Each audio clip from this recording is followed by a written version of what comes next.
This is Carl at National RV Detroit. I'm going to walk you through this 2016 Sprinter fifth wheel. This is a how-to video, so I'm just going to go through some of the features and tell you how they work, okay?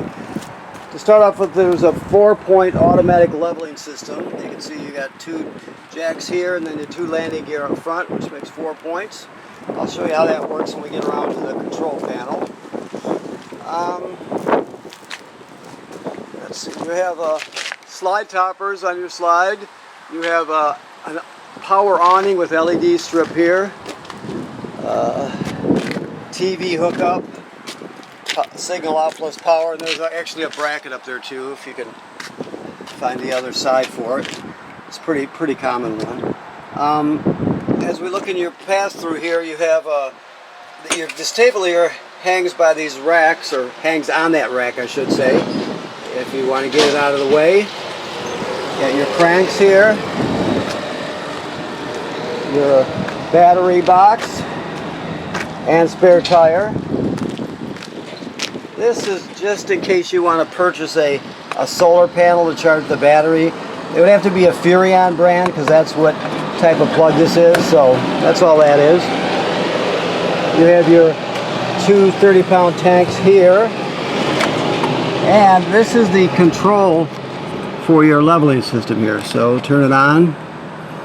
So the most common way, let's say you just unhooked your trailer, you pulled your truck out of the way, you just push auto level and it'll level it. Now if you come here,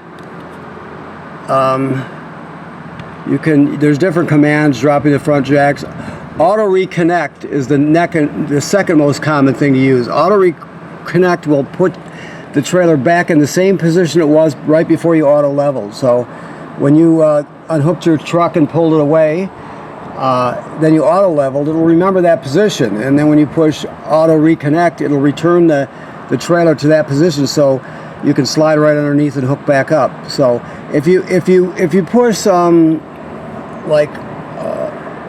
just total retract, for example, it'll actually nosedive the front, that sort of thing. But if you use auto reconnect, that's the way to go. So auto level or auto reconnect are the most common. You can push it farther, and you got manual mode, and you can use these buttons here to operate the jacks independently of each other. So there's several options, but auto level and auto reconnect are the 2 most common. So that's the door for your water heater. You got a sprayer here, and you got your dump hose. Your docking station, we're still cleaning here, so it's a little dirty here still, but you can see you got this drawing right here. Tank fill, they show this blue lever being horizontal. So in that position, if your water's hooked up to here, it'll fill your fresh water tank. And if you were to change it to vertical, like this, then that's for city water. So if you had city water, you'd put it in vertical, hook the hose on there, turn it on, you're all set, ready to go. If you're camping someplace without plumbing on the campsite, you can go like this, pre-fill the fresh water tank, and then you can use the onboard pump to pump the water. This hookup right here is the black tank flush. So after you dump your black tank here, you can hook your hose up to this black tank flush. Make sure the valve is still open on the black tank valve, and then turn it on, and it'll spray out your black tank, clean off the sensors, that sort of thing. So it's a good thing to do if you have a hose at the dump station that works. This is your water heater here. It's 10 gallons. It works on both gas and electric. So keep in mind that this switch right here, this on and off rocker switch, this controls the electric heating element that's behind this cover here. So one thing to remember, it also works on gas. The switch for the gas is inside. I'll show you that when we get in there. But one thing to remember, always or never run the water heater without water in the tank. You always want to make sure it has water in it. This is your drain right here. Takes 1 1/16" 6-point socket to remove this. That's where you would drain it from. Okay. Now this, you see, you have the type of slide you have on this trailer is called an AccuSlide. So keep that in mind. They're different models, different brands. This one's an AccuSlide. So you got a ladder so you can inspect the roof easily. So make sure you inspect the roof a couple times every summer to make sure that there's no way for water to get in. There's no damage to any of the components by low branches or road debris flying up there or anything like that. Okay, so let's go inside here. Okay. So we first come in the door here. Let me look at this and see what type this is here. So this is an LP gas detector. So if it goes off, it's detected LP gas leak. It should always be green like it is. If not, get it serviced. Okay. Here we have your control panel. So you have your awning here, some lights here, your water pump for when you're pumping out of the fresh water tank or winterizing the trailer. It's right there. To light your water heater on gas is there. I showed you the electric switch, which is outside in the lower left-hand corner. Awning light, ceiling light, that sort of thing. All your tank levels here. As you can see, 3 slide rooms, 1 awning. Never leave the power awning out unattended. If you're not going to be at the campsite, roll it in. Now, I'm told that this remote here, I think it's 4 zeros. Yeah, so you can control a lot of the features from this remote here. Just remember the default password is 4 zeros. Okay. Alrighty. So we have 2 theater seats, of course. You have a hide-a-bed. You pull the back cushions off, grab it down here, and unfold it. You have a power awning here, which looks to be 3 or 4 speeds. I can't tell you for sure, but it's there are different speeds to it, so you can exhaust the heat on those days where you don't need air conditioning. You can just open your windows and crank that up, and it'll pull the heat out. All right, so 3 remotes here for 3 components. So obviously your TV works like any other TV.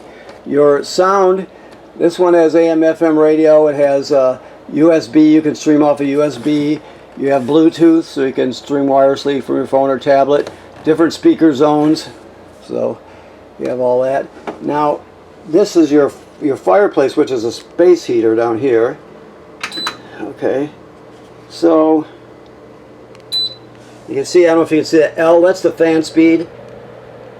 High, auto, and then you can go through the different temperature settings. So if you put the fan speed on high, it really kicks out the heat. So keep that in mind. Let's see what else we have here.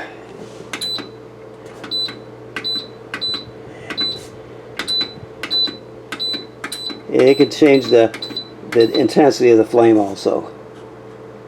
Okay, so it's a very good space heater anyway, and it works on regular campground electricity, so you don't have to use your limited supply of LP gas, which is good. This right here is your power converter. It has circuit breakers inside, 120 AC circuit breakers.